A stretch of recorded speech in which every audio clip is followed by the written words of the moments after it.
Assalamualaikum warahmatullahi wabarakatuh. Waalaikumsalam warahmatullahi wabarakatuh. Ya, selamat pagi anak-anak. Sehat semua? Sebelum kita memulai pelajaran pada pagi hari ini, mari kita sama-sama berdoa. Selanjutnya sesuai dengan kebiasaan, setelah itu pembiasaan mengucapkan atau membaca Asmaul Husna. Untuk berdoa silakan dipimpin oleh ketua kelasnya. Silakan. Siap. Doa mulai.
Lia Aisyadul Haq Mukhtar Maksum.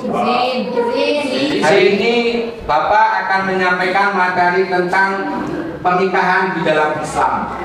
Jadi yang perlu kalian ketahui, pasti setiap manusia ingin nikah. Benar ya? Coba ada yang tahu tentang nikah itu apa?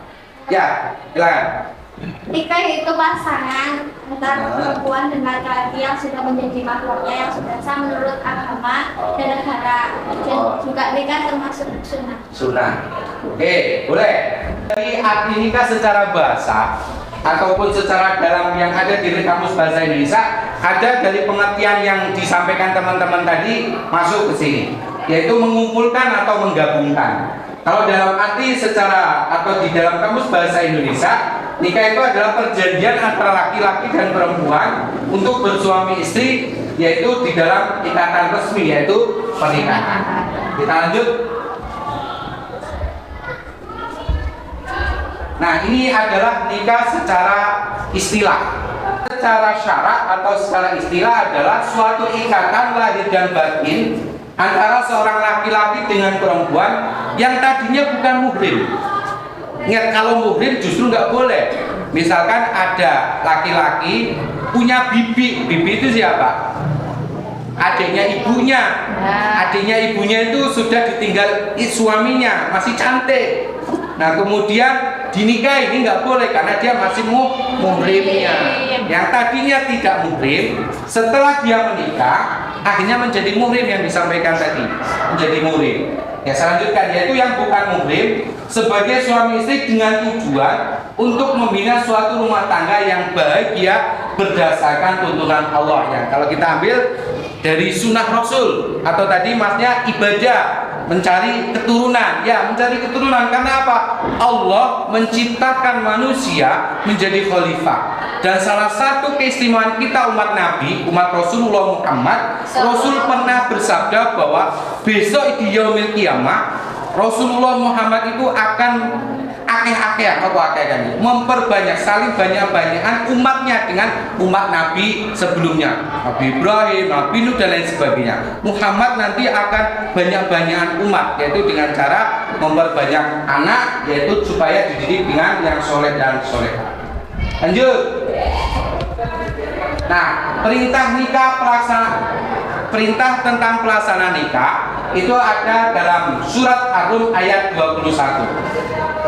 Yang artinya bisa Anda baca sekalian. Kemudian disusul oleh hadis Nabi, yaitu tentang pernikahan yang diriwayatkan oleh Bukhari dan Muslim. Wahai para pemuda, barang siapa di antara kamu telah sanggup menikah, maka hendaklah dia menikah.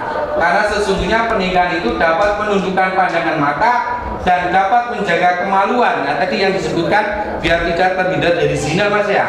Nah, barang siapa yang tidak mampu, hendaklah dia berpuasa, karena puasa itu bisa menjaga nafsu kita. Oke, lanjut. Sekarang yaitu tentang hukum nikah. Sebelum sekalian baca tentang ini, yang dimaksud hukum nikah, nikah itu ternyata mempunyai beberapa hukum.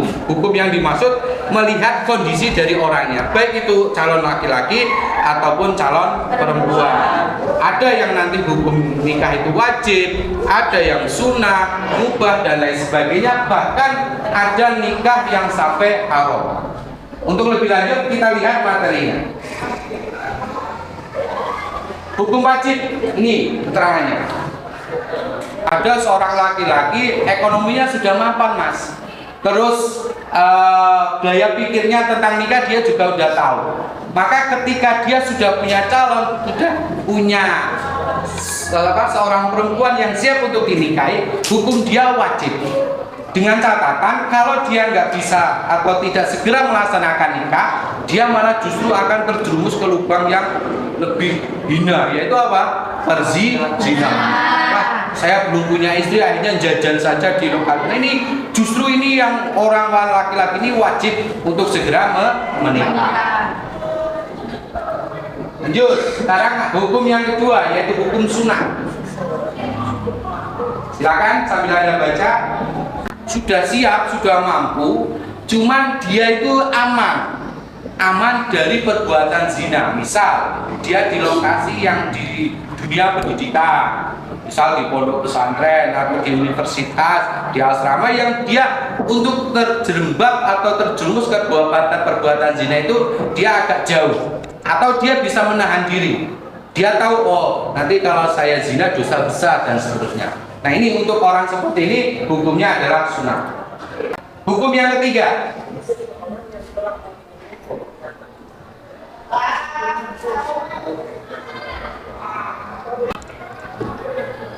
yaitu bagi seseorang yang telah mempunyai keinginan nikah, hanya keinginan toh, tapi dia belum mampu secara ekonomi, kesiapan mental untuk menikah, maka orang seperti ini hukumnya adalah mubah.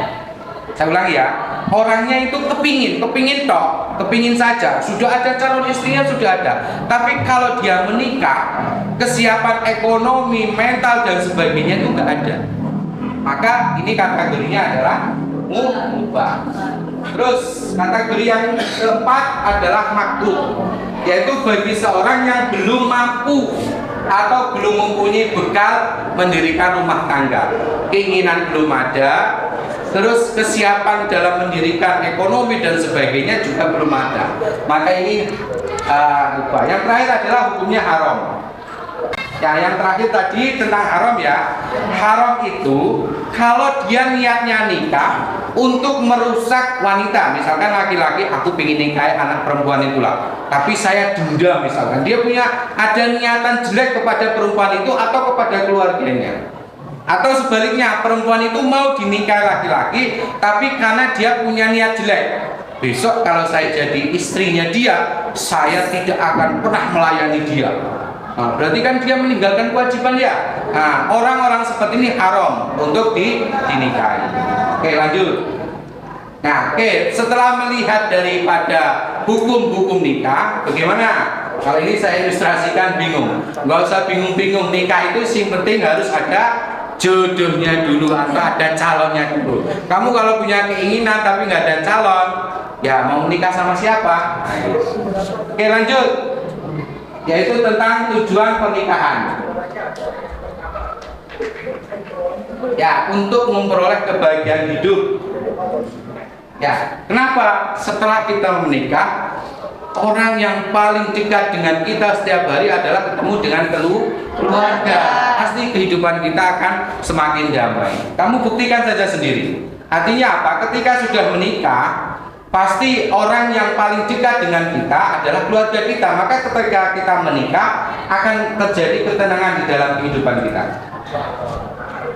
Ya, selanjutnya yang kedua adalah ada membina rasa cinta dan kasih sayang. Karena rasa cinta kasih sayang ini adalah sesuatu yang lumrah ataupun yang ada pada diri kita sejak kita lahir. Yang selanjutnya adalah untuk memenuhi kebutuhan seksual yang syah. Ya, tadi yang disampaikan Mama saya tadi, yang diridhoi Allah. Karena setiap kita manusia itu mempunyai jiwa seksual. Setiap manusia itu mempunyai jiwa keinginan untuk berhubungan dengan lawan jenisnya. Maka ketika kita sudah menikah, kita tersalurkan rasa ataupun keinginan untuk berhubungan badan. Oke, itu sementara materi awal dari yang Bapak sampaikan. Untuk selanjutnya, sekarang Bapak minta hari ini kita buat kelompok, ya. Bapak ini sudah siapkan materinya. Nanti silakan masing-masing kelompok menjawab dari apa-apa pertanyaan tentang materi yang telah Bapak sampaikan. Tentu dengan materi penjabaran dari materi itu silakan Anda tuangkan di dalam kertas yang Bapak sudah siapkan. Oke, silakan dibuat kelompok, silakan.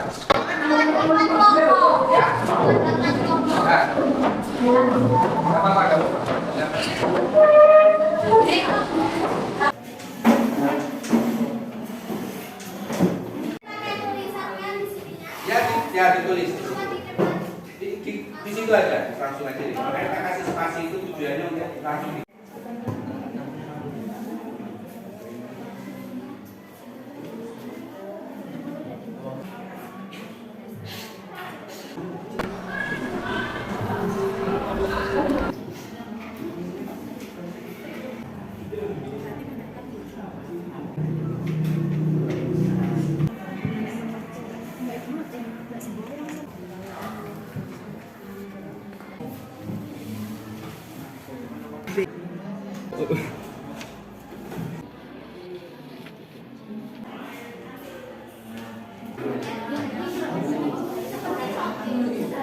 Oke, anak-anak sudah semua?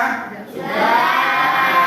Ya, oke, sekarang selanjutnya untuk membuktikan hasil diskusi kalian bersama kelompok kalian, sekarang Bapak minta masing-masing kelompok atau nanti diwakili oleh pertama kelompok yang ada di depan sini untuk dapat menyampaikan hasil diskusi kalian maju ke depan dengan cara dipresentasikan. Oke, kepada kelompok yang nomor A. Ya, silakan untuk dapat maju. Assalamualaikum warahmatullahi wabarakatuh. Waalaikumsalam warahmatullahi wabarakatuh. Kami dari kelompok 1 ingin mempresentasikan hasil diskusi kami yang akan disampaikan oleh dia.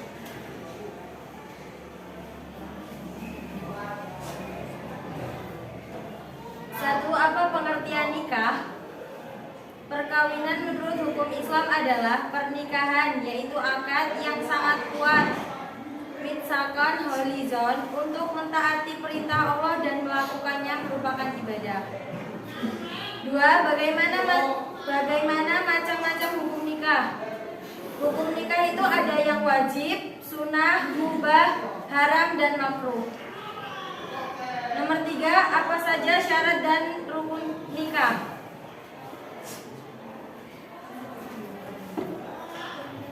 Syarat dan rukun nikah adalah 1, calon suami, 2, istri, 3, wali, 4, orang saksi.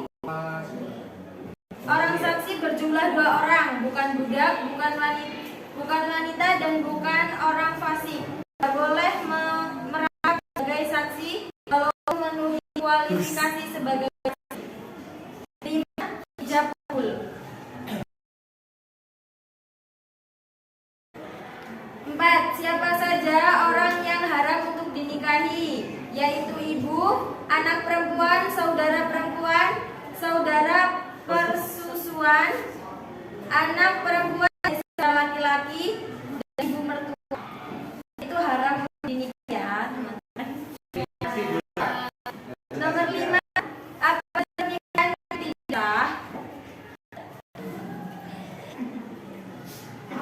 Pernikahan yang tidak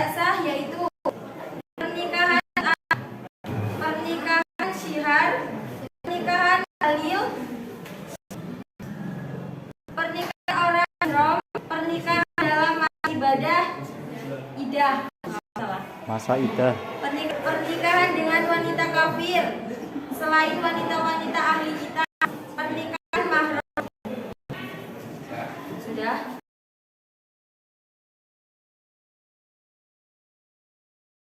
Baik teman-teman, dari hasil diskusi kelompok kami, apakah ada yang ingin ditanyakan?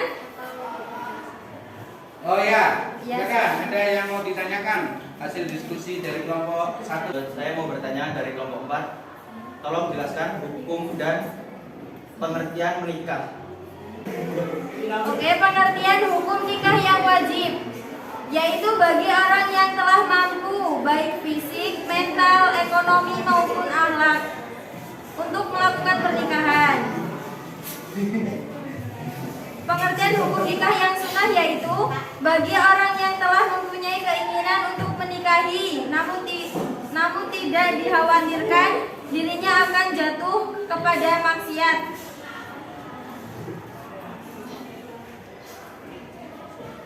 Pengertian hukum nikah yang mubah bagi orang mampu dan aman dari fitnah tetapi tidak membutuhkannya atau tidak memiliki syahwat sama sekali, seperti orang yang impoten atau lanjut usia. Pengertian nikah yang haram yaitu bagi orang yang yakin bahwa dirinya tidak akan mampu melaksanakan kewajiban-kewajiban pernikahan. Pengertian hukum nikah yang makruh yaitu bagi seseorang yang mampu menikahi tetapi dia khawatir akan menyakiti wanita yang akan dinikahinya.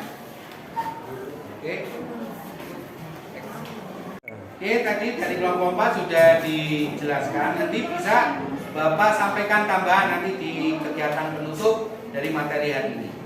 Saya perwakilan dari kelompok 5 ini menanyakan dari salah satu soal nomor 2. Jika ada orang yang ingin menikah, yaitu orang tersebut sudah mampu baik fisik maupun mental, tapi tidak mampu dalam ekonominya, apakah masih dinamakan dalam kategori hukum wajib menikah atau tidak?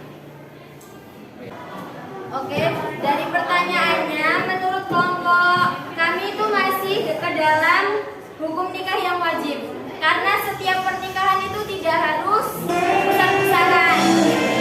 2, 3. Oke, menjawab dari pertanyaan kelompok 5. Hukum nikah yang tadi itu termasuk hukum nikah yang wajib ya. Karena setiap pernikahan itu tidak harus mewah, tidak harus yang besar-besaran. Jadi yang penting sah, jadi masih termasuk hukum nikah yang wajib. Jika sudah tidak ada yang ingin ditanyakan, kurang dan lebihnya dari kelompok kami mohon maaf yang sebesar-besarnya.